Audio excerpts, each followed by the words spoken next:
Namaste everyone. Today we are going to discuss one important data structure which is called as array.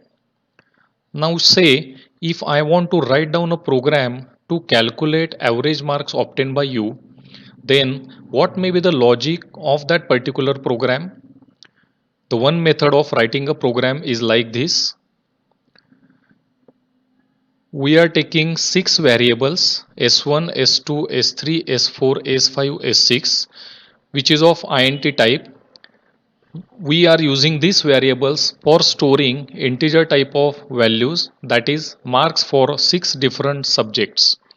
Then we required sum, which is again of int type, where we are add up all the subject marks from s1 to s6. And we required one more variable average, which is of floating type, because we want to find out the average of particular student. Then in a normal way, you are writing a printf statement which displays enter your marks, and then we are going to write down this type of scanf statements. Now we will see in detail. See, I have to write down 6 times %d symbol. %d, %d, %d, %d, %d, %d. Again 6 times ampersand symbol like this. So I have to write down this type of statements 6 times of %d and then ampersand s1, ampersand s2, ampersand s3, ampersand s1 and so on. After that I have to add the 6 values. So I am going to write down this type of statement: sum is equal to s1 plus s2 plus s3 plus s4 plus s5 plus s6, and then I am finding out the average by average is equal to sum divided by 6. I am printing the average. Now this is a normal way how we are going to write down the logic for finding out the average for a particular student. What are the problems over here? See, it is a time consuming task. Which are the time consuming task? Writing number of variables in declaration. See over here. I have to write down 6 times these variables s1, s2, s3, s4, s5, s6 like that. %d that many times in the scanf statement. Ampersand sign again that many times in the statement. In sum, again I have to write down variable names that many times along with plus symbol. So I have to type explicitly all this thing many number of times. Okay. So it is a time consuming task.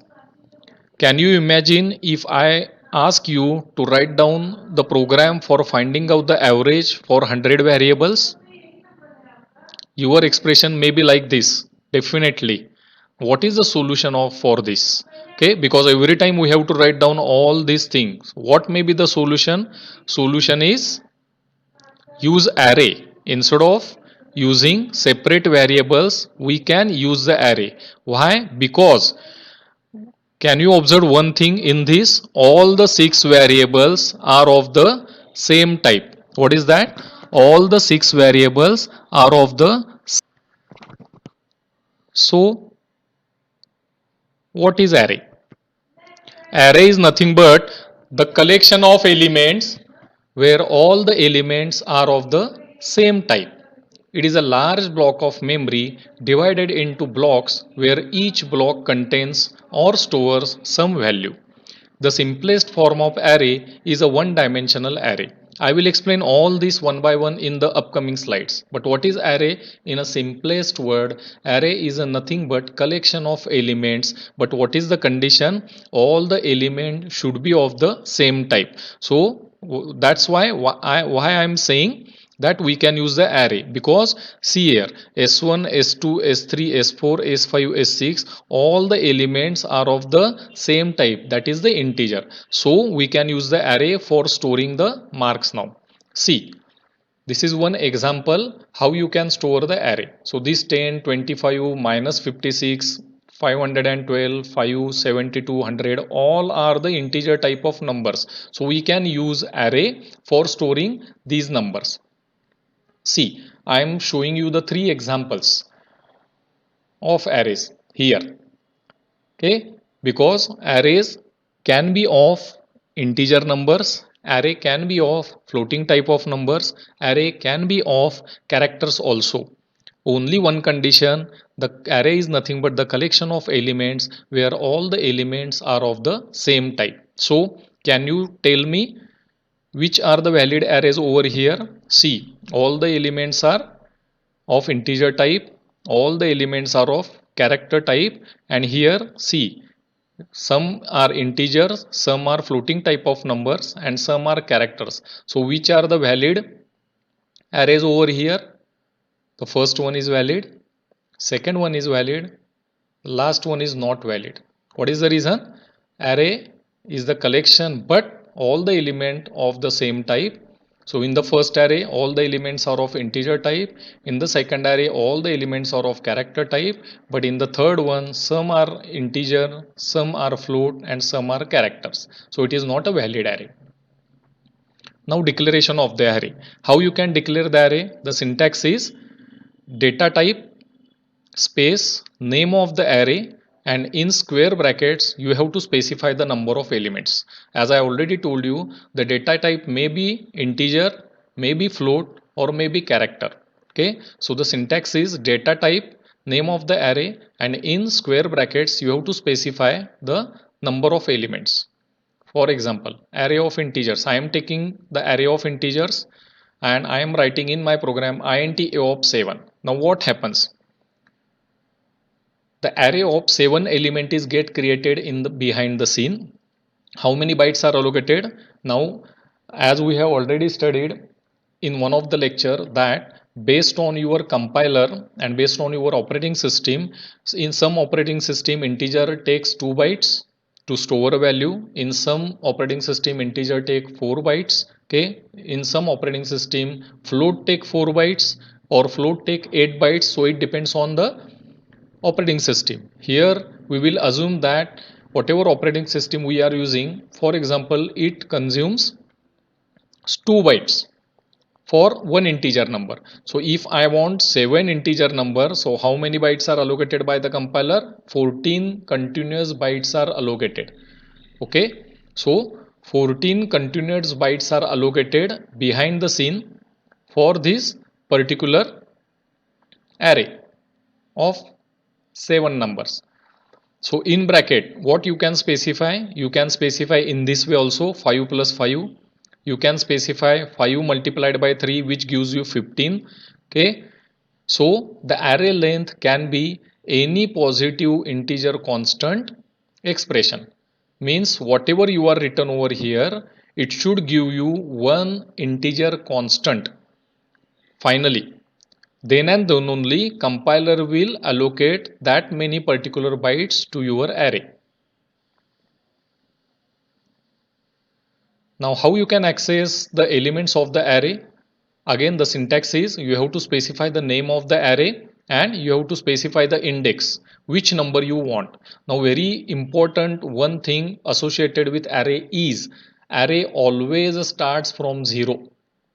So array index always start from 0 and it is end at length minus 1.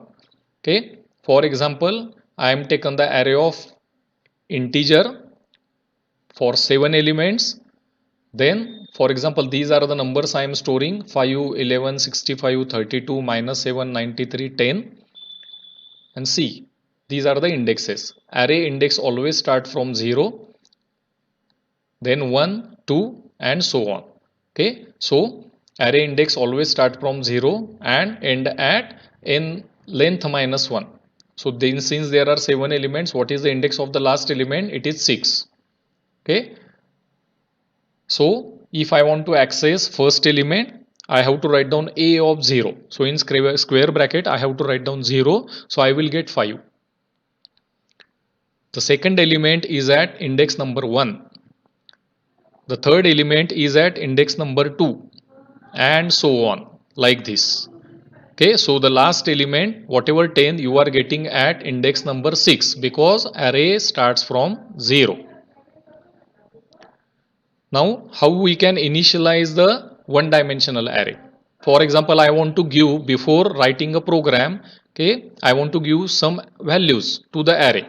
How I can give? So I can, there are four methods. The first method is like this. I can directly write down here. Now by mistake I am writing over here 5, but it should be 7 actually. Okay, so a of 7 I have to write down a of 7, and then I have to write down the values for that particular array. So a of in square bracket 7 is equal to curly braces. See here, curly braces and 5, 11, 65, 32, minus 7, 93 and 10. I have to write down over here. Okay, so how the values will be stored? Values will be stored like this. Okay, 5, 11, 65, 32, minus 7, 93, 10 with proper indexing. So this is the first method. What is the second method? Second method, I can skip this value. I can directly write down a and empty square bracket is equal to, in curly braces I can write down 5, 11, 65, 32, minus 7 and so on. The same effect I will get. The array will be created in the same way. Okay, so this is the second method. What is the third method? Third method is time consuming, so generally we are not normally going for this method. Individually I can fill the array elements by using the indexes. So I can write down 5 for a of 0, so I have to write down this type of statement in my program. A of 0 is equal to 5, a of 1 is equal to 11, a of 2 is equal to 65 and so on. One by one these statements are executed. Okay, and the values are filled to the proper location, that is indexes. Okay, so these are the third method, and the fourth method is by using the for loop, which normally we are using. So we are generally using for loop. It will start from 0. Why it is start from 0 for the array? Because array starts from 0. It is not mandatory that for loop has to be started with 0, but in case of array, why we are using 0 over here in the for loop? Because the array starts from 0 and we want to fill the elements in the 0th index also. Okay, so we are running the for loop 7 times from 0 to 6.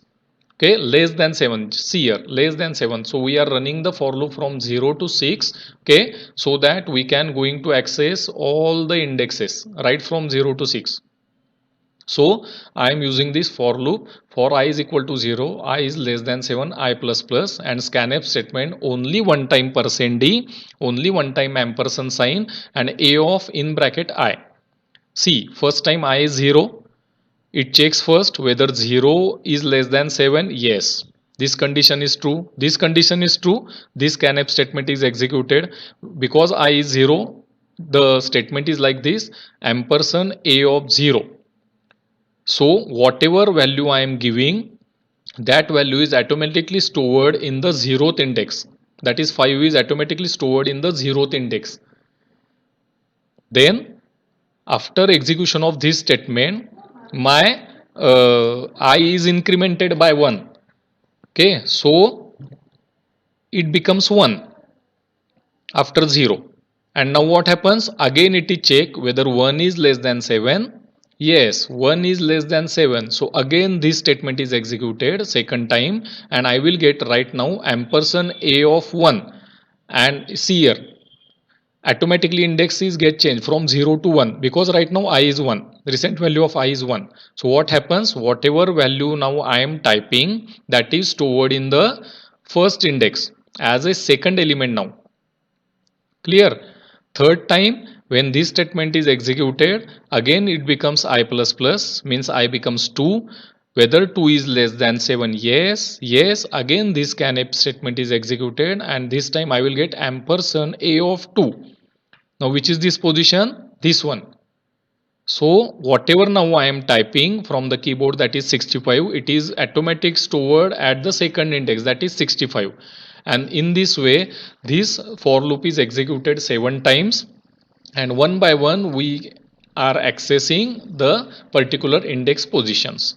So this is the fourth method, how we can initialize the single dimensional array. What is one dimensional, two dimensional array, we will discuss later. If number of elements are less than the length specified, then what happens? Okay, If the number of elements are less than the length specified, then what happens? Okay, for example, I am specifying the 10 elements over here, but right now I am giving only 5 values. So what happens to my array? What about the remaining values? What my compiler does? Compiler will automatically fill zeros in the remaining positions.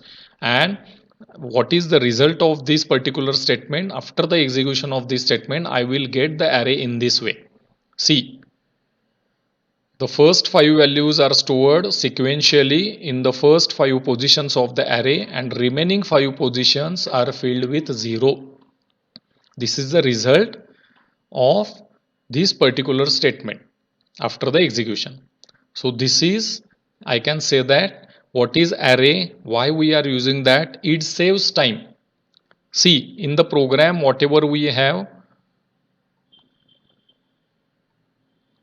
studied here, now if I want to write down the program by using array, what I have to do, just I have to write down the here int s of 6.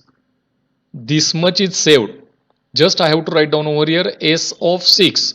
Immediately behind the scene, the 6 variables are get created: s0, s1, s2, s3, s4, s5, s6. Okay, and then this scanf is not required. Only one time I have to use the for loop actually, and only one time I have to write down %d and that ampersand s in bracket I. Automatically I will get the 6 values. Again, it is not necessary to write down this statement by using these many plus symbols and s1, s2, s3 like that. Okay, that program I will show you later. Okay, so this is all about what is array, how you can initialize the array, how you can access the number of elements of the array.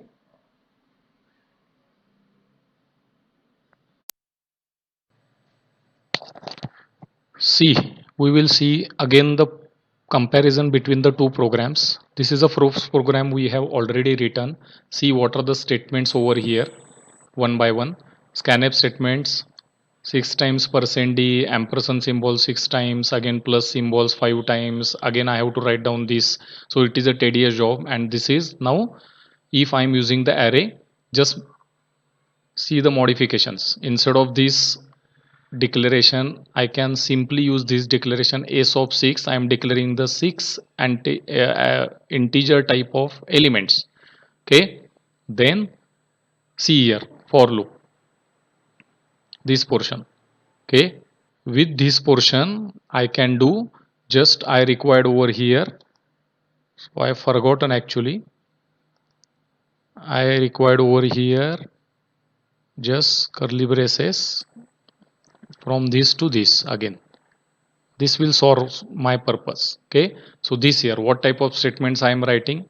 Okay, sum, just compare these sum statements with this sum statement, compare these scanf statements with this scanf statement. The result of the programs are same. Both the programs give exactly the same output, not a single minor difference is there. So if I want to do such things with many more variables, not only 6, then it is very easy if I am writing a program with array. Okay, this is, you can say that, what is actually the beauty of the array.